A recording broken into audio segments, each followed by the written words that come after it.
नमस्कार दोस्तों, आप सभी का स्वागत अपने YouTube मंच AVS क्लासेस में। मैं अंकित कुमार और आज आप लोगों को कंप्लीट रूप से बहुत सारी चीज़ें बताने वाला हूं, बहुत सारे खुलासे करने वाला हूं जो कि सच्चाई क्या है, लोग कह क्या रहे हैं लेकिन सच्चाई क्या है। मतलब कुछ चीज़ें हैं जो आप लोग को बताना ज़रूरी है। सही समय है, अभी आप लोग को पता होना चाहिए, नहीं तो बाद में समय चला जाएगा और आप लोग केवल पछताते रह जाएंगे। तो आज मैं कुछ बताने वाला हूं, वो आप लोग वीडियो को लास्ट तक ज़रूर देखें, क्योंकि हर एक पहलू को आप लोग जब तक नहीं देखेंगे तो आप लोग को आपको समझ में नहीं आएगा और आप फिर जाके वही कमेंट करेंगे, बहुत सारे सवाल पैदा होंगे, बाद में भी दिक्कत हो सकती है। इसलिए आज आपको जानना बहुत ज़रूरी है। चैनल में तक बार चैनल को सब्सक्राइब करके बेल आइकन प्रेस कर लेना। चलते हैं वीडियो की ओर। देखिए, हमारा मुद्दा चल रहा है डीएड वर्सेस बीएड का। ये मुद्दा आज से नहीं, हाई कोर्ट में लगभग सालों से चल रहा है और सुप्रीम कोर्ट में 4-5 साल हो गए। सुप्रीम कोर्ट से निर्णय आ चुका। मध्य प्रदेश हाई कोर्ट क्यों सुप्रीम कोर्ट के निर्णय को एक्सेप्ट नहीं कर रही है, या इतना समय क्यों लगा रही है एक्सेप्ट करने पर, ये बहुत सारे सवाल आपके हैं। और मध्य प्रदेश पर तारीख क्यों मिल रहा है? क्या जो फर्स्ट काउंसलिंग वाले हैं वो बाहर नहीं हटेंगे, या सेकंड हटेंगे, या दोनों हटेंगे? ठीक। और दूसरी बात है, मध्य प्रदेश का प्रभाव अन्य राज्यों पर किस प्रकार पड़ेगा। और कुछ लोग बोलते हैं कि यदि हम ज़्यादा दिन तक नौकरी कर लिए तो अच्छा है, तारीख पर तारीख मिलता जाएगा और हमारी नौकरी और स्थायी होती जाएगी। कुछ लोग को ये नहीं पता कि सब्जेक्ट टू आउटकम क्या होता है, उसके बारे में पूरी जानकारी आज देने वाला हूँ। तो सबसे पहले बात करता हूँ मैं कि हमारी जो सुनवाई हुई है अभी फ़िलहाल, वो 2 नवंबर को हुई है। 2 नवंबर को क्या क्या सुनवाई हुई है वो चीज़ें मैं बता देता हूँ थोड़ा सा शॉर्ट में, बाकी तो पिछले वीडियो में बता चुका हूँ। 2 नवंबर को सुनवाई हुई है, उसमें साफ तौर पे ये जज साहब ने इंगित कर दिया, कह दिया है, इशारे पर कह दिया है कि अब बीएड बाहर होने ही वाला है, बस थोड़ा सा समय लगेगा। दूसरी बात है, सरकार से उन्होंने डाटा मांगी है और डाटा सरकार यदि प्रस्तुत नहीं करती है तो क्या होगा। और वाकई में ये बहुत बड़ा प्रश्न चिन्ह है कि सरकार इतना स्लो काम करती है कि उस पर कुछ हम कह नहीं सकते। इसलिए सरकार यदि स्लो काम करेगी, इसीलिए कोर्ट का सख्त चेतावनी था कि आपको 10 दिन के अंदर प्रस्तुत करना पड़ेगा, जमा करना पड़ेगा। ठीक है। इसके बाद 20 तारीख को सुनवाई होगी। नेक्स्ट हियरिंग की जो डेट मिली वो 20 तारीख को मिली है। अब इस पर यह है कि यदि सरकार ने डाटा प्रस्तुत नहीं किया तो, या फिर सरकार क्या बहाने बना सकती है, वो चीज़ें आप लोग समझ लीजिए। देखिए क्या होता है, सरकार के पास 10 दिन का समय है। 10 दिन में कई दिन तो उसकी छुट्टी में निकल जा रहे हैं। अभी छुट्टी होने वाली है 10 तारीख के बाद से लगभग, तो छुट्टी रहेगा बीच में दीपावली के उसमें। तो शायद सरकार ये ना कह दे कि सर हमें जो 10 दिन का हमने मांगा, 10 दिन का हमें टाइम दिया गया था वो हमें पर्याप्त टाइम नहीं मिला, तो इसलिए हम और समय चाहते हैं। ठीक है, ये भी हो सकता है। लेकिन कोर्ट ने सख्त निर्देश दिए हैं कि आपको देना ही है। तो अब इस पर देखो सरकार क्या करता क्या नहीं करता है, वो हम लोग तो अपना काम कर ही रहे हैं, लेकिन ये काम सरकार का है।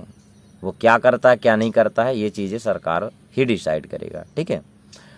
दूसरी बात है, ये हो गया सरकार आंकड़ा कैसे पेश करेगी, तो कितने डीएड धारी हैं, कितने बीएड धारी हैं, कितने ने क्वालिफाई किया है और कितनों ने डीएड और बीएड दोनों किया है, और कितने अभी जो डीएड वाले हैं जिनकी नौकरी नहीं लगी है और क्वालिफाई है, उन सबकी जो संख्या है वो डाटा प्रस्तुत करेगी डीपीआई।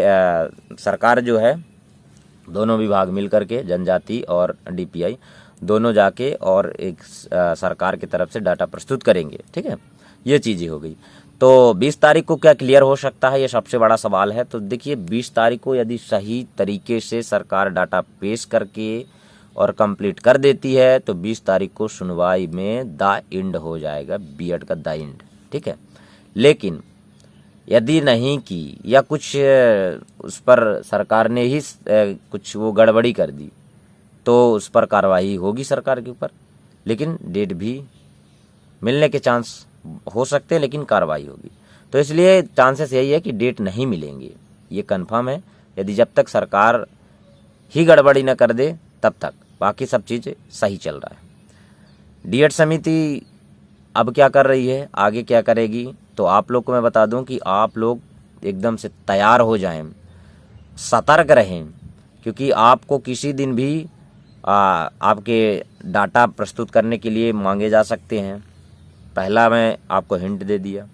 दूसरा, आपको आपके हक के लड़ाई के लिए कुछ अमाउंट या राशि आपको देने पड़ेंगे, क्योंकि अब मेरे ख्याल से सब चीज़ें जितने दिन से सुनवाई हुई तो उस पर कंप्लीट रूप से ख़त्म हो चुका है जो अपना फंड था। अब ये चीज़ें मुझे कहना पड़ रहा है, क्योंकि देखिए क्या होता है कि टीम इतनी सक्षम है, इतने दिन से हियरिंग कराई, वो चीज़ें ठीक थी, लेकिन हमेशा नहीं हो सकता ना, कुछ चीज़ें ऐसी। तो कंप्लीट रूप से आप लोग को बने रहना है, मेरे साथ बने रहना है, चैनल पर बने रहना है, चैनल को सब्सक्राइब कर लेना, और टेलीग्राम पर डिस्क्रिप्शन में लिंक दिया हूँ, टेलीग्राम में जाइए, ज्वाइन कर लीजिए। और डीएड संघर्ष समिति ऑफिशियल के नाम से है, वहाँ पे आप लोग को मैं मतलब पूरी आप लोग अपने वहाँ पे ओपिनियन, मैसेज, टेक्स्ट हर चीज़ शेयर कर सकते हैं और हर चीज़ जानकारी ले सकते हैं, ठीक है। दूसरी बात ये है, इस पर और एक जानकारी देना था कि आप लोग का कट ऑफ कितना जाएगा। तो कट ऑफ का वीडियो मैं बनाने ही वाला था, और उस वीडियो में मेरे कंप्लीट रूप से मैंने कट ऑफ के उसमें वीडियो भी लगभग जो मैंने डाटा तैयार किया था वो डाटा भी तैयार हो चुका है, कितना कट ऑफ जाएगा, जिससे आप लोग जानकर भी कि आप मतलब बहुत कम नंबर वाले भी खुश हो जाएंगे। इस तरीके से कट ऑफ का रिस्पॉन्स आया है, फीडबैक मैं उसमें देखा क्या कैसा है, सारांश निकल कर आया है। लेकिन यही है कि जैसे ही हमने वीडियो बनाने को सोचा, पूरा डाटा इतने दिन से 10-15 दिन से एनालिसिस करने के बाद जैसे ही आया कि सरकार अब डाटा प्रस्तुत करेगी, तो हमें लगा कि क्यों ना हम इंतज़ार कर लें सरकार के डाटा का, ताकि हमें और कंफर्म हो जाए। और जैसे ही सरकार डाटा प्रस्तुत करती है, तुरंत आपको कट ऑफ का वीडियो एवीएस क्लासेस में ही मिलेगा, ये कंफर्म मान लेना। और रही बात, आप लोग अनुमान लगा सकते हो कि देखिए मध्य प्रदेश, जो बिहार के लड़के थे वो मध्य प्रदेश में आके ज्वाइन हुए थे, वो अब सब अपने बिहार चले गए। राजस्थान वाले, जो अदर राज्य वाले, वो यहाँ से अपने ऑफिस चले गए, ठीक है। तो यहाँ का सीट तो खाली होगा। दूसरी बात यह है कि देखिए उन्होंने तो पेपर दिया था मध्य प्रदेश में, लेकिन उनके नाम तो हैं, भले दूसरी जगह ज्वाइन हो गए। तो उस पर भी हम लोग काम करेंगे, आप सब लोग को साथ देना पड़ेगा, सरकार से करना पड़ेगा कि पहले आप डॉक्यूमेंट सबमिट करा लो, इसके बाद फिर लिस्ट तैयार करना, ये चीज़ें हो जाएगी। जिनकी जो डीएड वाले हैं, उनकी जिनकी ज्वाइनिंग हो चुकी है, उनको बाहर कैसे किया जा सकता है, तो मतलब बाहर किया जाएगा या फिर उसी लिस्ट में उनका जिनका जहाँ नियुक्ति है वो रहेंगे। तो मेरे ख्याल से सरकार इस प्रकार से बनाएगी लिस्ट, तो वो जहाँ हैं वो वहीं रहेंगे। उसके अलावा जो बची हुई जगह हैं जहाँ बीएड वाले बाहर निकलेंगे, वहाँ डीएड वालों को रखा जाएगा, ठीक है। और ये संयुक्त काउंसलिंग होगी, पूरी इंटायर प्रोसेस होगी, पूरी इंटायर मतलब होगी उसमें भर्ती। ये कैटेगरी वाई में ऐसा कुछ भी नहीं है कि जितना ओबीसी को 15 मान लीजिए किसी का 110 नंबर है तो वो ओबीसी से हुआ, लेकिन ऐसा नहीं है। वो जब इंटायर से ही पूरा वो होता है तब वो 110 वाला, यदि ज़्यादा नंबर उसके, तो वो जनरल में जाके क्वालिफाई कर सकता है, तो ओबीसी का एक सीट खाली हो जाएगा। इस तरीके से होता है, ठीक है। कंप्लीट रूप से मैं उसमें भी आप लोग को पूरी जानकारी दे दिया। अब बची बात, एक क्वेश्चन और सबसे ज़्यादा है कि सर बीएड सच में बाहर होगा या नहीं। तो देखिए सुनवाई तो लगभग कंप्लीट हो चुकी है, लास्ट है। यदि सरकार को बीएड को बाहर नहीं करना होता, कोर्ट को बीएड को बाहर नहीं करना होता, तो सरकार से डाटा नहीं मांगती। क्यों मांगेगी, फालतू का टाइम वेस्ट करना। इसलिए सरकार से डाटा प्रस्तुत करना ये कोर्ट का काम था कि सरकार को बोले कि वो डाटा प्रस्तुत करे, तभी जाके आगे काम हो सकता है, ठीक है। तो आप लोगों को कंप्लीट रूप से यहाँ चीज़ें मैं एक चीज़ बता दिया। और सबसे बड़ी बात है कि आप लोग चैनल को सब्सक्राइब नहीं किया, क्योंकि अब मैं बहुत जल्द 1 या 2 दिन के अंदर आप लोग को 2 से 3 बातें जो गुप्त बातें हैं वो मैं बताने वाला हूँ।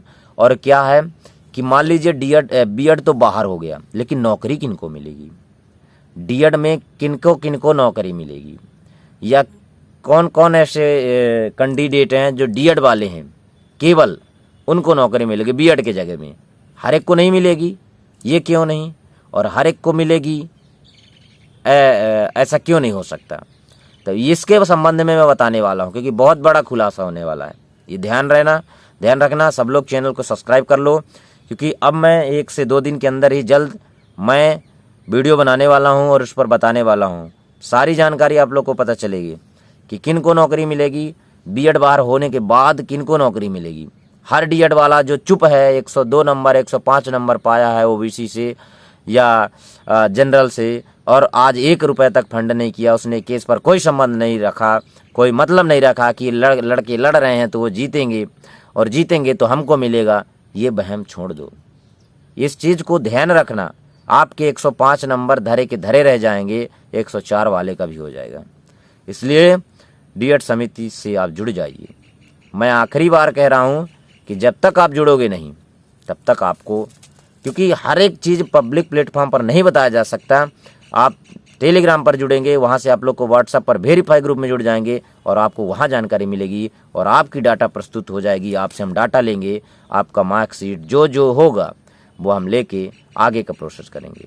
यदि आप लोग नहीं जुड़ते हैं तो आप लोग खुद भुक्तभोगी होंगे, क्योंकि ये मैं आप लोग को बता रहा हूँ, आखिरी बता रहा हूँ। और एक वीडियो और आएगा, उस पर आप लोग को क्या क्या डाटा देना है, इसलिए आज से ही जुड़ जाइए। चैनल को सब्सक्राइब जरूर कर लीजिए, क्योंकि मैं किसी भी वक्त वीडियो अपलोड कर सकता हूँ और एक या 2 दिन का टाइम रहेगा। 1 दिन का भी टाइम हो सकता है, 10 घंटे का भी टाइम हो सकता है, जितना जल्दी वो होगा।